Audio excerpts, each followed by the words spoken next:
Greetings, Taku Faithful. Thank you for joining me again this week. Once again, it's Larry Williams, OAW Commander-in-Chief, and I'm here to bring you all the return of the Arrow episode reviews right here on Otaku Assemble! Weekly, and finally, I'm here to bring you all yet again another Arrow episode review, and this is my review of Season 2, Episode 15, entitled The Promise. Now, before I jump into this week's episode, I want to go ahead and preamble this review with the following. As of this video, I still have yet to catch up to every Arrow episode. While I do have the overall gist of what's going on this season, and while I have been able to catch a few episodes here and there are still some details that I'm a little fuzzy on, two of which I will explain in further detail later in this review. But with that being said, for the sake of this review, I am going to discuss the events of this episode on its own merit, more so than its role in the overall season. Of course, I will make my comments about things that occur in the episode that can play out later on in the season, but for the most part, I'm just going to be talking about what we saw in this episode. Not too many predictions, not too many expectations and speculations and whatnot, because like I said, there are some things I'm still a little fuzzy on. So for that reason, I'm going to ask you guys to just bear with me in case I decide to follow a train of thought that might be incorrect, or if I'm leading in a direction that might not make too much sense. It's only because of the lack of information that I have. So now let's discuss this episode. Alright, so general thoughts on the episode. Damn good episode. I mean, spectacular work. And what I really dug about the episode, well, okay, first off, one comment I want to say about the episode that really stood out to me, and I think it was about halfway through the episode when I was like, wow, this feels like a comic book issue. And let me tell you what I mean when I say that. The way in which the episode, was shot, the different scenes we have, the way they transitioned from the current to the flashback, and the way how it was all, even the dialogue, how every flashback was triggered after a loaded comment that Slade made while talking to Oliver and his mother. And then, of course, when Oliver's team found out that Slade was in the house, and the scene that made me think this, when it all came back to me, it's the tracking shot, the close-up tracking shot where we see Sarah's face, and she's like, oh no, that's Slade. If we don't do anything, he's going to wipe out Oliver's whole family. That right there, just that framing, I'm like, that's a comic book panel. That's the last panel on a page of the middle page right before the advertisement. So then when we flip again, we're in the second half of the issue. Like, just those things really made this feel like I was watching a comic book issue. And I thought that was spectacular. I thought that was really well done. All those elements worked really well in the episode.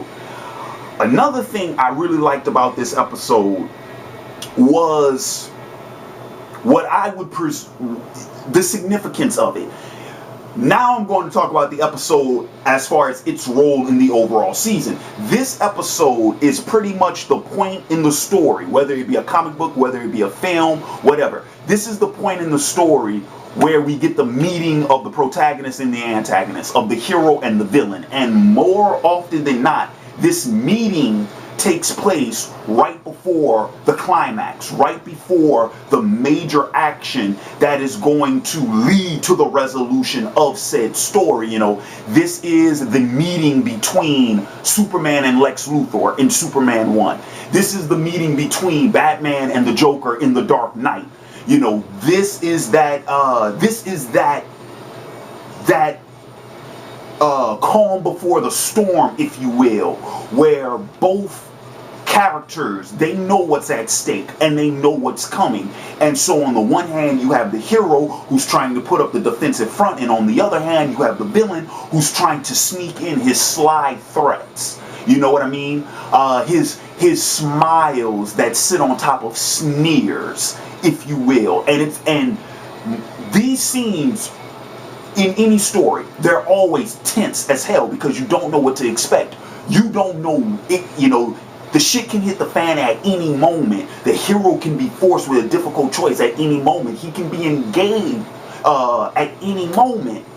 And it's all at the behest of the villain, because usually, another good example of this is the two meetings between Spider-Man and the Green Goblin in Spider-Man 1. That was the example I wanted to use, but I forgot. But yeah, and so this meeting always takes place, and everything is always at the mercy of the villain, because they're the ones, normally in these situations, that are holding the strings.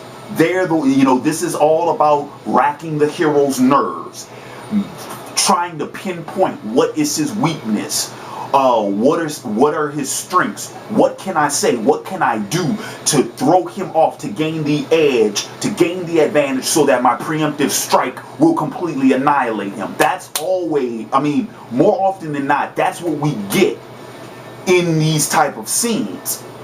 And this episode was no exception. No exception whatsoever. Slade's dialogue. Oh, and then also the unveiling at the end when we found out what Slade was doing while he was in the house. Think about that. Think how methodic this meeting was. Slade purposefully went to Oliver's house, using the guise of being this big supporter for his mom's mayoral run, right? And then, he makes sure that he meets everybody in the family. He makes sure that he gets his points across to Oliver. Like I said, the smiles that sit on top of sneers. Making his idle threats. He made sure he got that done. And then to top it all off, he made sure that he placed cameras throughout the entire house. So now they're completely under his scope. That was brilliant, and Oliver couldn't do a damn thing about it, because and we saw it when Sara and when oh man, how did I forget Speedy's name already? Anyway, but yeah, even when they showed up, Oliver had to flag off some of their attacks, like, no, don't do that, or hey, be careful with that, because he was on the defensive. You see what I mean? Beautifully done. Beautifully done. I really enjoyed it. Another thing I enjoyed a lot about this episode was that, for me at least, because there still are some episodes I haven't seen, this was one of the first few episodes that I think is very comparable to the Odyssey back in season 1, because the majority of the episode was flashback. All of the major action of the episode was in flashback. The climax of the episode took place in flashback. And then also it was another big event during their time on the island, because it showcased, it documented another one of their escape attempts, the big operation, the infiltration and all that, just like the first one, the Odyssey in season 1, the first time when Oliver and Slade had an effective plan and, went ahead and infiltrated the enemy and all that jazz. So there were a lot of things that I think are similar to that episode, and it was nice to see them be able to keep up that sort of storytelling, keeping up those familiar elements. Keep them in play, to keep us engaged and to keep us going along and giving us a really good story, giving us a lot of action. And also, like I mentioned, it's the calm before the storm. We're getting all the information in the flashback that we need to get to, so that we can get both Oliver and Slade to the point they need to be at, so when the climax of the season takes place and those two go toe to toe, we're all on board. We know the stakes, we know the deal, we know the game, we know the players. Now it's time to see who wins. So all of that I thought beautifully done. Let's see. Alright, so now I'm going to take this time, I'm going to take the last few minutes of this review to address the two details that I'm still a little fuzzy on, and they were the only thing about the episode that really disturbed me. First off was the gall of Anthony Ivo, which, for the record, boy, when they introduced, oh man, I remember watching the episode when it was the flashback with Sara, and they introduced the second I'm eating and I'm not looking at the TV while the scene's playing, but I hear Dr. Ivo and I go, oh, and then that's when I started paying attention to the episode, a month or so ago when I saw it. I was like, they put Anthony Ivo in the series, and then the freighters called Amazo. I'm like, wow, bravo. And all you comic book aficionados, you all know the reference. So anyway, okay, so the first detail I'm still having trouble with is the gall of Anthony Ivo. What was it that would make... why did Ivo think he'd be able to get away with telling Slade that Oliver was the one responsible for Shadow's death when he was the one who shot her? This is what I mean.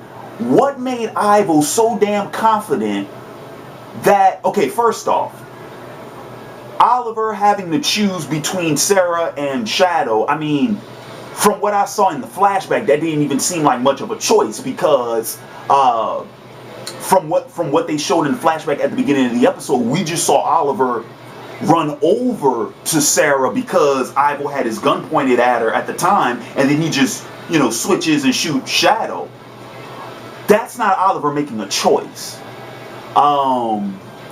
Another thing was, Oliver was put in an impossible situation, so you can't really blame him for that.